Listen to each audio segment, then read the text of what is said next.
Back for part 2, spiritual abuse, red flags, and warning signs you need to look out for in churches and pastors.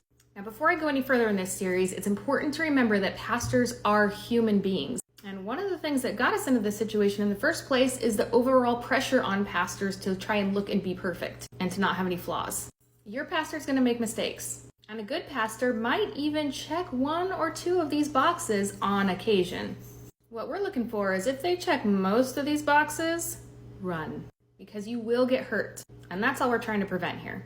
Let's get to it. Red flag number 6. They don't take it too well when you bring up a concern, especially a concern about them or a decision that they've made.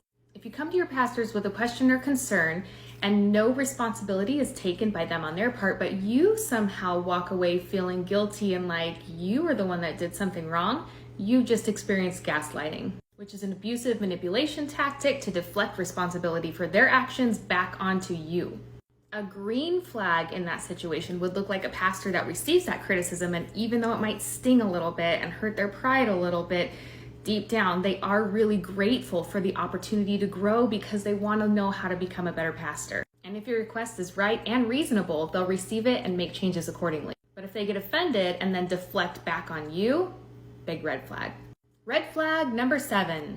Our bodies actually know truth before our mind does sometimes. So when you see that text message, email, or phone call from your pastor and your first response is a stomach cramp or sweaty palms, red flag. Now, if you come from an abusive church and you're now in a good one, you're still going to feel this way for quite a while. It's going to take a long time and a lot of trust built back up to convince your body that it's okay to get communication from your pastor and that they're a safe person. Is your first thought when your pastors want to communicate with you, what am I in trouble for now? Do you feel like meetings with them are the equivalent of getting sent to the principal's office? It's not supposed to be like that. Red flag. A green flag in this situation is actually getting excited to communicate or spend time with your pastor and walking away from interactions with them feeling built up and supported and encouraged. Red flag number 8. Do they shoot down everyone's ideas except their own? If every time an idea is brought to them and they just explain how or why it wouldn't work in their church, eventually their people are going to stop bringing ideas to them. Now, not every idea for a new ministry or a new way of doing things is actually a good idea. Even good pastors have to sometimes shoot things down that they know just isn't going to work in their church. To know if this is a red flag way of doing it, you need to take a step back and look at the overall picture.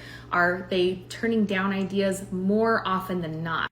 Did you stop bringing your creativity to them because you feel like you're just going to get the wind knocked out of your sails once again? A green light in this situation takes an idea that could work in their church and champions it and releases their people to do what God has called them to do.